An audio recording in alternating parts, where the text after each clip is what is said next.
मेरे चैनल मौन कहानी में मैं आपका फिर से स्वागत करता हूं मित्रों। जैसा कि हमने पिछली कहानी में जाना था कि महाराज विक्रमादित्य ने जैसे ही बेताल के प्रश्न का उत्तर दिया, बेताल तुरंत ही वहां से गायब हो गया और फिर से जा लटका अपने उसी पुराने अड्डे शीशम के वृक्ष पर। लेकिन महाराज विक्रमादित्य भी कहाँ मानने वाले थे, वो भी उसके पीछे पीछे फिर से उसी शीशम के वृक्ष पर जा पहुंचते हैं और बेताल को अपने कंधे पर लाद कर फिर से अपने गंतव्य की ओर चलने लगते हैं। महाराज विक्रमादित्य घने अंधेरे में चुप्पी साधते हुए अपने गंतव्य की ओर चलते जाते हैं। रास्ते में एक बार फिर से बेताल अपना मौन भंग करता है। राजन, आखिर तो इतना परेशान क्यों हो रहा है? मेरा पीछा छोड़ दे, मैं तेरे हाथ में नहीं आने वाला। इतनी बार मैं तुझसे दूर हो गया, लेकिन तुझे क्या समझ में नहीं आता? क्यों उस मूर्ख योगी के कहने पर अपना समय यहाँ बर्बाद कर रहा है? ये व्यर्थ के प्रयास करना बंद कर दे। लेकिन तेरे इस बार बार के प्रयास ने तुझे मेरा प्रिय बना दिया है, इसलिए मैं तुझे एक कथा सुनाऊंगा। राजन, इस कथा को तू ध्यान से सुन। इतना कहकर बेताल अपनी कथा को सुनाना शुरू करता है। पुराने समय में अंग देश में यशकेतु नाम का एक राजा राज करता था। वह राजा महापराक्रमी था और अपने बाहुबल से बहुत से राजाओं पर विजय प्राप्त कर चुका था। उस राजा का एक मंत्री था जो देवताओं के गुरु बृहस्पति के समान बुद्धिमान था। उसका नाम था दीर्घदर्शी। उस मंत्री के हाथों में अपना राज्य निष्कंटक सौंपकर वह राजा केवल सुख भोगों में ही आसक्त रहने लगा था। वह अधिकांशतः अंतःपुर में ही रहता, कभी राजसभा में न आता, स्त्रियों के बीच रंगीले गीत सुनता, हितैषियों की बात न सुनता। निश्चिंत होकर वह रनिवास में ही रमा रहता था। यद्यपि महामंत्री दीर्घदर्शी उसके राज्य का चिंता भार वहन करता हुआ दिन रात एक कर रहा था, फिर भी लोग इस तरह का अपवाद फैलाने लगे कि यशकेतु तो अब नाम मात्र का राजा रह गया था। मंत्री तो उसे व्यसनों में डालकर स्वयं ही राज्यश्री का भोग कर रहा है। लोगों के ऐसे विचार जानकर एक दिन मंत्री ने अपनी पत्नी मेघाविनी से कहा, प्रिय, यद्यपि राजा सुख भोग में लिप्त है, मैं उसका कार्यभार वहन कर रहा हूँ, इसके बावजूद भी ऐसा अपवाद फैल रहा है कि मैं उसका राज्य हड़प रहा हूँ। जन अपवाद झूठा भी हो तो भी वह हानिकारक होता है। जन अपवाद के कारण ही भगवान राम माता सीता को त्याग दिए थे। अतः तुम मुझे सलाह दो कि ऐसी अवस्था में मुझे क्या करना चाहिए। अपने स्वामी की परेशानी जानकर उस धीर स्वभाव और अपने नाम के अनुकूल आचरण करने वाली मेघाविनी ने कहा, महामती, युक्तिपूर्वक राजा से पूछकर आपको तीर्थयात्रा के बहाने कुछ समय के लिए विदेश चले जाना चाहिए। इस प्रकार अगर आप करेंगे तो आपके बारे में जो लोगों में अपवाद फैल रहा है वह मिट जाएगा और आपके न रहने पर राजा भी स्वयं अपना राजकाज देखने लगेंगे। उसके बाद धीरे धीरे उनके व्यसन भी दूर हो जाएंगे। फिर जब आप लौट कर आएंगे और मंत्री का पद संभालेंगे तब आपको कोई दोष न देगा। पत्नी के ऐसा कहने पर मंत्री बोला, तुमने ठीक कहा प्रिय, मैं बिल्कुल ऐसा ही करूंगा। तब वह राजा के पास गया और बातों ही बातों में उसने राजा से कहा, राजन, आप मुझे कुछ दिनों के लिए छुट्टी दे दें जिससे मैं तीर्थयात्रा पर जा सकूं, क्योंकि धर्म में मेरी बहुत आस्था है। यह सुनकर राजा ने कहा, ऐसा मत करो मंत्रीवर, तीर्थयात्रा के बिना भी घर में रहते हुए दान आदि करके तुम पुण्य फल प्राप्त कर सकते हो। मंत्री बोला, दान आदि के द्वारा तो अर्थ शुद्धि ही पाई जा सकती है राजन, किंतु तीर्थों से अनस्वर शुद्धि प्राप्त होती है। अतः बुद्धिमान लोगों को चाहिए कि वे यौवन के रहते हुए ही तीर्थयात्रा कर ले। शरीर का कोई भरोसा नहीं है, समय बीत जाने पर फिर तीर्थयात्रा कैसे हो सकती है। मंत्री जब इस प्रकार से राजा को समझाने का प्रयास कर रहा था तभी प्रहरी वहां पहुंचा और राजा से बोला, स्वामी, दोपहर का समय हो चुका है, अतः आप उठकर स्नान कर लें, क्योंकि स्नान का समय बीता जा रहा है। यह सुनते ही राजा स्नान के लिए उठकर खड़ा हो गया। यात्रा के लिए तैयार मंत्री उसे प्रणाम करके वहां से चला आया। मंत्री ने घर आकर जैसे तैसे अपनी पत्नी को मनाया, क्योंकि वह स्वयं भी उसके साथ चलने का आग्रह कर रही थी। फिर वह वहां से अकेला यात्रा के लिए चल पड़ा। अनेक देशों में घूमता हुआ और तीर्थों की यात्रा करता हुआ वह मंत्री पौंड्र देश में जा पहुंचा। उस देश के एक नगर में समुद्र किनारे एक शिव मंदिर था। दीर्घदर्शी उस मंदिर में पहुंचा और वहां मंदिर के आंगन में बैठकर श्रम की थकान दूर करने लगा।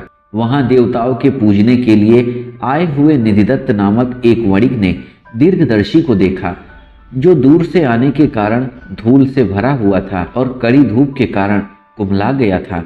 मंत्री को ऐसी अवस्था में यज्ञोपवीत पहने एवं उत्तम लक्षणों वाला देखकर वणिक ने उसे कोई श्रेष्ठ ब्राह्मण समझा और सत्कार पूर्वक उसे अपने घर ले आया। उस वणिक ने मंत्री को स्नान कराया। उत्तम भोजन आदि से सत्कार करने के बाद जब वह विश्राम कर चुका तो उनसे पूछा, श्रीमंत, आप कौन हैं, कहाँ के रहने वाले हैं और कहाँ को जा रहे हैं?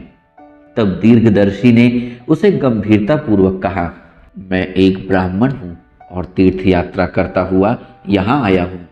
तब व्यापारी निधिदत्त ने दीर्घदर्शी से कहा, हे ब्राह्मण श्रेष्ठ, मैं व्यापार करने के लिए सुवर्णद्वीप जाने वाला हूँ, इसलिए तुम मेरे घर में तब तक ठहरो जब तक कि मैं लौट कर नहीं आ जाता। तुम तीर्थ यात्रा से थके हुए हो और यहाँ रुककर विश्राम भी कर लोगे। यह सुनकर दीर्घदर्शी ने कहा, फिर मैं यहाँ ही क्यों रहूं श्रीमंत, मैं तो सुखपूर्वक आपके साथ ही चलूंगा। इस पर उस सज्जन वणिक ने कहा, ठीक है, यदि आपकी ऐसी इच्छा है तो यही करो। बहुत समय बाद दीर्घदर्शी को उसके यहाँ सोने को नर्म सैया मिली थी, इसलिए वह बिस्तर पर पड़ते ही चैन की नींद सो गया। अगले दिन वह उस व्यापारी के साथ समुद्र तट पर गया और व्यापारी के सामग्री से लदे जहाज में बैठ गया। अनेक द्वीपों की यात्रा करता और आश्चर्यजनक एवं भयानक समुद्र को देखता हुआ वह सुवर्ण द्वीप जा पहुंचा। कहाँ तो महामंत्री का पद और कहाँ समुद्र का लांघना।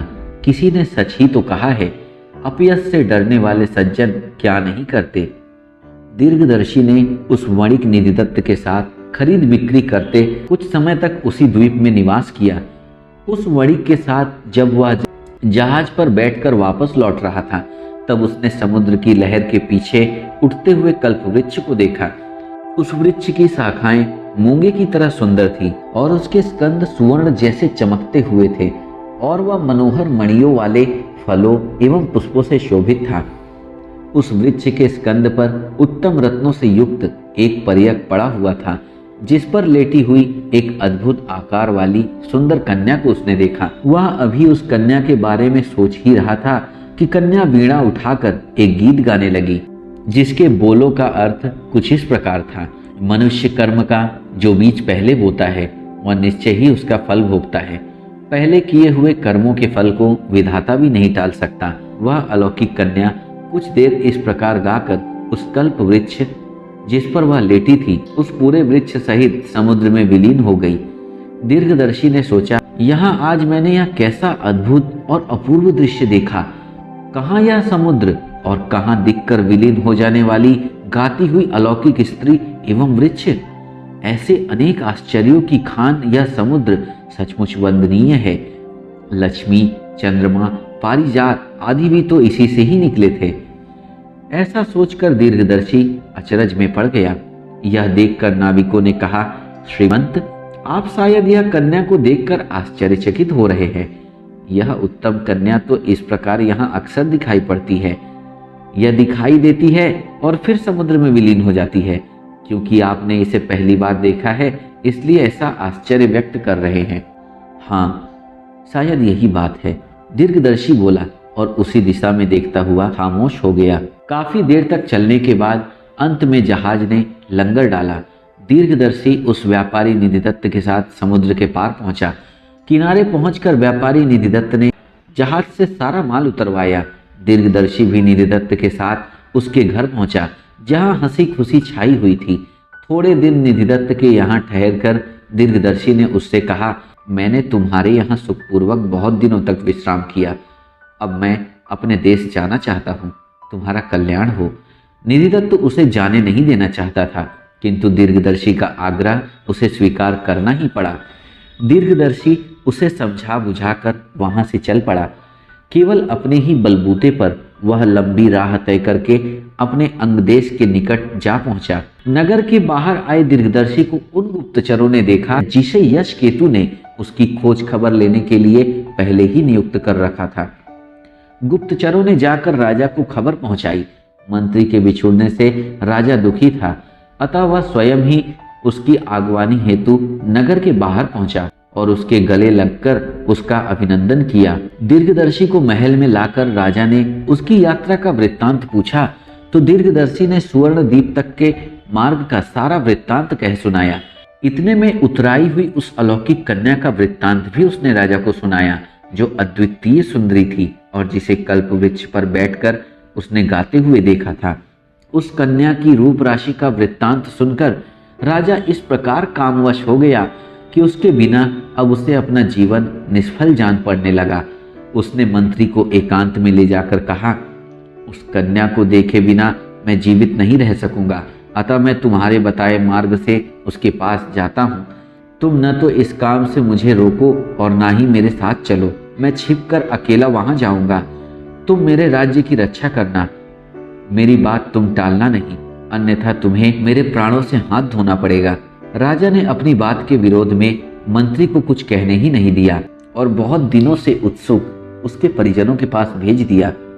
वहां बहुत हंसी खुशी भरे वातावरण के होते हुए भी दीर्घदर्शी उदास ही था, क्योंकि स्वामी यदि असाध्य कार्य को तत्पर हो तो मंत्री कैसे खुश रह सकता है।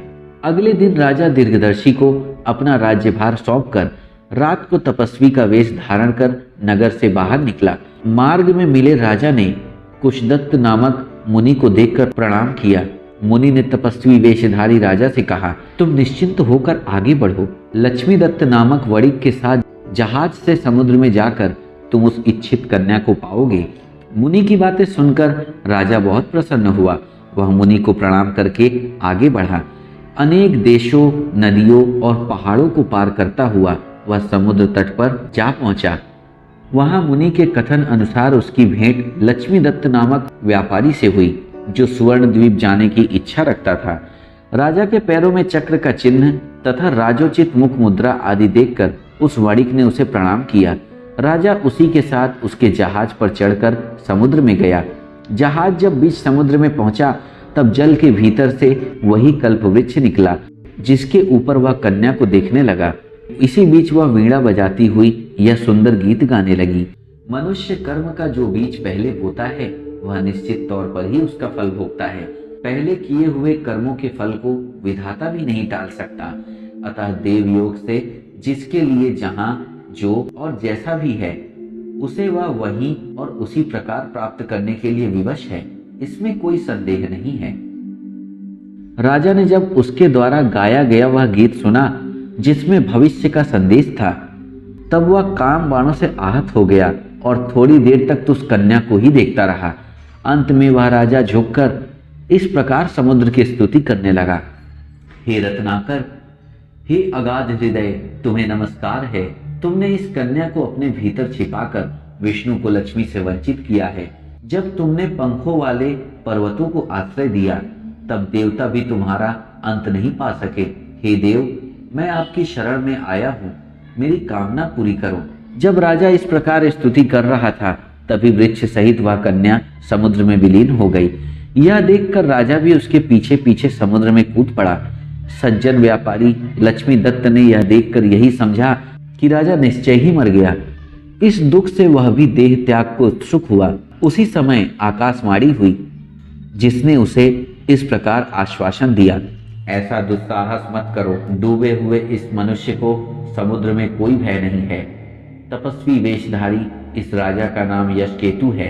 यह कन्या पूर्व जन्म की इसकी स्त्री है। यह इसलिए यहाँ आया है। अपनी इस स्त्री को प्राप्त करके यह फिर अंगराज्य में चला जाएगा। यह सुनकर वह व्यापारी अपनी इष्ट सिद्धि के लिए अपने अभीष्ट स्थान की ओर चल पड़ा। उधर डूबे हुए राजा यशकेतु को महासमुद्र में अकस्मात एक अलौकिक नगर दिखाई दिया।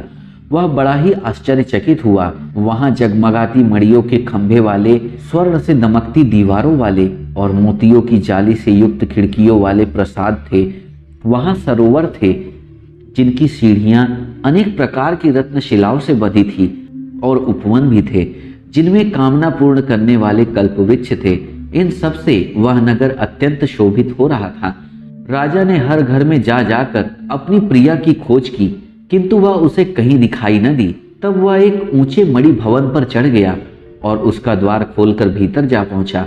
भीतर उसने एक उत्तम रत्नों से सुशोभित एक पलंग पर सिर से पांव तक चादर ओढ़े किसी को सोते हुए देखा। कहीं यही तो नहीं है, ऐसा सोचते हुए उसने जैसे ही उसके मुंह से चादर हटाई, उसने अपनी मनचाही स्त्री को ही देखा। मुख से चादर हटते ही वह सुंदरी अचकचाकर उठ बैठी और घबराई हुई नजरों से राजा को देखने लगी। फिर उसने राजा से पूछा, आप कौन हैं? इस अगम्य रसातल में आप कैसे आ पहुंचे? आपके शरीर पर तो राज चिन्ह अंकित है, फिर आपने यह तपस्वी का वेश क्यों बना रखा है? हे महाभाग, यदि मुझ पर आपकी कृपा हो तो मुझे यह बतलाएं। तब राजा ने अपना परिचय दिया और आने का उद्देश्य भी बता दिया। फिर उसने उस सुंदरी से अपना परिचय देने को कहा तो सुंदरी बोली, हे महाभाग, मैं विद्याधरों के राजा सौभाग्यशाली मृगांक सेन की कन्या मृगांकवती हूँ। मेरे पिता न जाने किस कारण से मुझे इस नगर में अकेली छोड़कर नगरवासियों सहित जाने कहाँ चले गए हैं। इसलिए इस सोनी बस्ती में जी न लगने के कारण मैं समुद्र पर उतरकर यांत्रिक कल्प वृक्ष पर बैठी गीत गाया करती हूँ।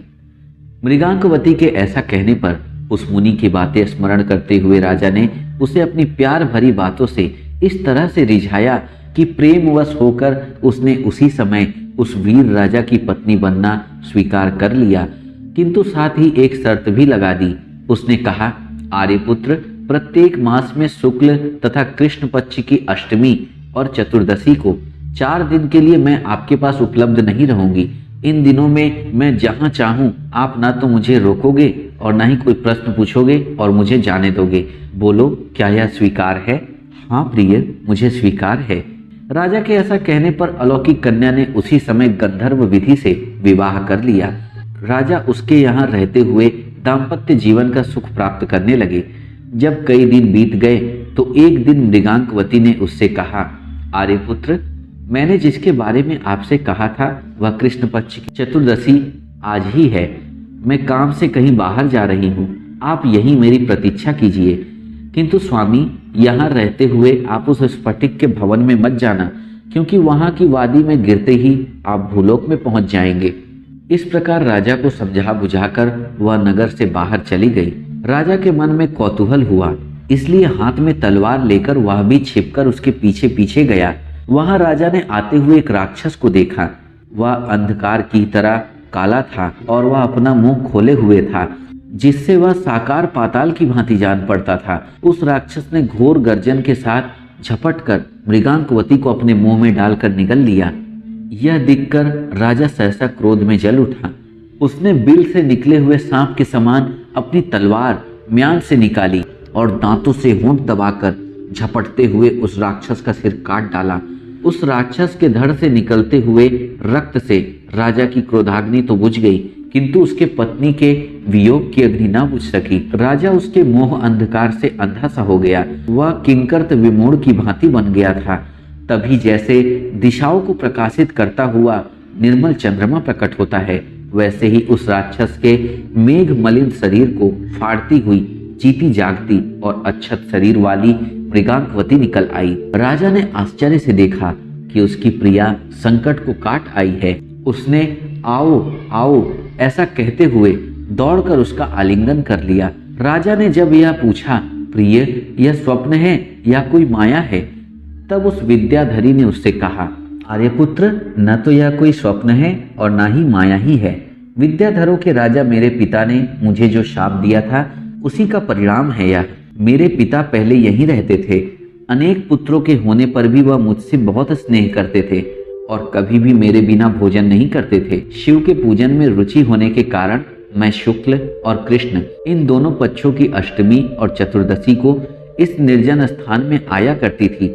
एक बार मैं चतुर्दशी को यहाँ आई और गौरी पूजन करती हुई ऐसी तल्लीन हो गई कि संयोगवश पूरा ही दिन बीत गया। उस दिन मेरे पिता ने भूख लगने पर भी कुछ खाया पिया नहीं। वे मुझ पर बहुत क्रुद्ध हो गए। मुझसे अपराध हो गया था, अतः रात होने पर भी मैं सिर झुकाए लौटी तो मेरे पिता ने मुझे शाप दे डाला। होनी इतनी प्रबल थी कि उसने मेरे प्रति मेरे पिता के स्नेह को भी नष्ट कर दिया था।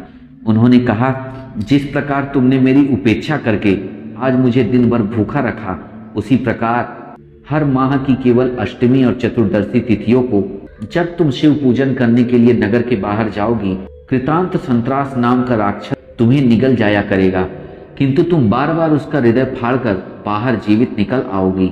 तुम यहाँ अकेली ही रहोगी और तुम्हें न तो मेरे शाप का स्मरण होगा, न ही निगले जाने का कष्ट ही। जब मेरे पिता मुझे इस प्रकार शाप दे चुके, तब मैंने अनुनय विनय करके उन्हें प्रसन्न किया। तब उन्होंने ध्यान करके इस प्रकार शाप से छूटने की बात कही, जब अंग देश का राजा यश केतु तुम्हारा पति बनेगा और तुमको राक्षस के द्वारा निगली हुई देखकर उसे मार डालेगा, तब उसके हृदय को फाड़कर निकली हुई तुम इस शाप से मुक्त हो जाओगी। तभी तुम्हें इस शाप का और अपनी सारी विद्याओं का स्मरण हो जाएगा। इस प्रकार शाप से छुटकारे की बात बतलाकर और मुझे अकेली छोड़कर मेरे पिता भूलोक में निषद पर्वत पर चले आए। तब से मैं शाप से मोहित हो वैसा ही करती हुई यहाँ पड़ी थी। आज उस शाप से मेरा छुटकारा हो गया और मेरी सारी स्मृतियां भी लौट आई हैं। अब मैं निषद पर्वत पर अपने पिता के पास जा रही हूँ। शाप से मुक्त होने के बाद हम लोग फिर अपनी गति को प्राप्त हो जाते हैं। हम विद्याधरों में ऐसी ही प्रणाली है। आपको इस बात की पूरी स्वतंत्रता है कि आप चाहे यहाँ रहे या अपने देश चले जाएं। मृगांकवती के ऐसा कहने पर राजा ने दुखी होकर उससे अनुरोध किया, सुंदरी, तुम मुझ पर कृपा करके सिर्फ 1 सप्ताह और रुक जाओ। हम उद्यान में क्रीड़ाएं करते हुए अपनी उत्सुकताएं दूर करेंगे। उसके बाद तुम अपने पिता के पास चली जाना और मैं भी अपने देश को चला जाऊंगा। राजा की इस बात को मृगांकवती ने स्वीकार कर लिया। तब वह अपनी प्रिया के साथ उद्यानों एवं वापियों में 6 दिनों तक विहार करता रहा। 7वें दिन वह युक्ति पूर्वक अपनी प्रिया को उस भवन में ले गया जहाँ वह वापिका थी, जो भूलोक में पहुंचाने वाली यांत्रिक द्वार के समान थी। वहां मृगांकवती के गले में हाथ डालकर वह उस वापी में कूद पड़ा और उसके साथ अपने नगर के उद्यान की वापी में जा उतरा। वहां अपनी प्रिया के साथ आए राजा को उद्यान के मालिकों ने देखा और प्रसन्न होते हुए उन्होंने मंत्री दीर्घदर्शी को इस बात की सूचना पहुंचाई। अपनी इच्छित स्त्री को लेकर आए राजा के निकट जाकर मंत्री उनके पैरों में गिरा और नगरवासियों के साथ वह उन्हें आदर पूर्वक राजमहल में ले आया।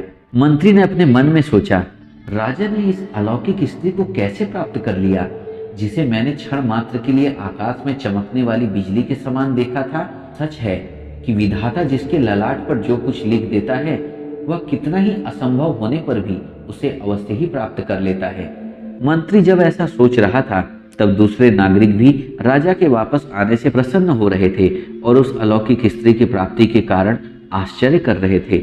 सप्ताह भर का समय कैसे आनंद में बीत गया, राजा और मृगांकवती को पता ही नहीं चला।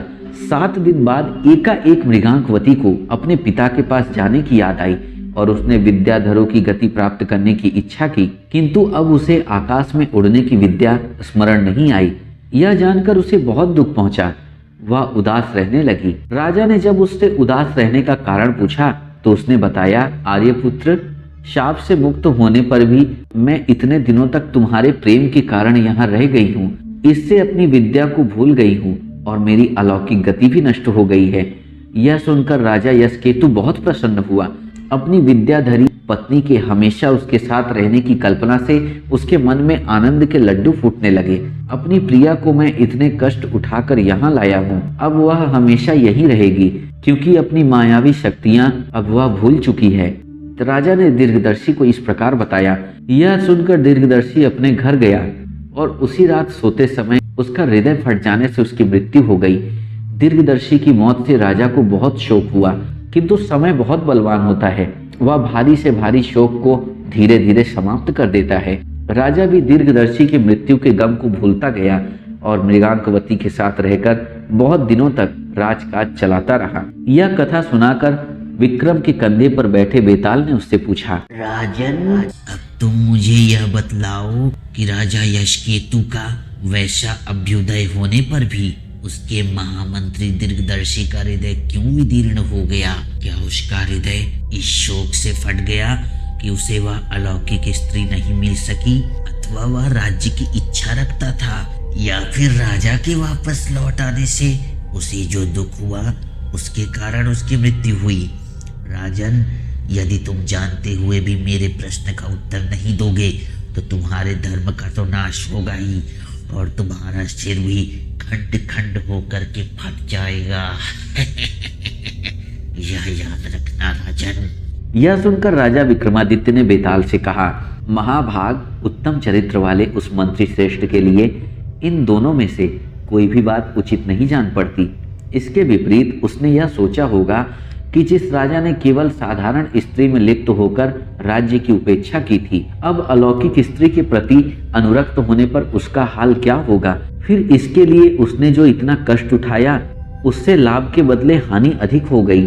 ऐसा सोचने के कारण ही मंत्री का हृदय फट गया। राजा विक्रमादित्य के ऐसा कहने पर मायावी बेताल उसके कंधे से उतरकर फिर से अपने स्थान उसी शमशान में चला गया और शीशम के वृक्ष पर जा लटका। धीर चित्त वाला राजा विक्रमादित्य भी शीघ्रता पूर्वक उसे फिर से बलपूर्वक लाने के लिए उसके पीछे दौड़ पड़ा। मित्रों, आप सबको यह कहानी कैसी लगी कमेंट करके जरूर बताएं और चैनल को सब्सक्राइब करना न भूलें। फिर मिलते हैं एक और नई कहानी में।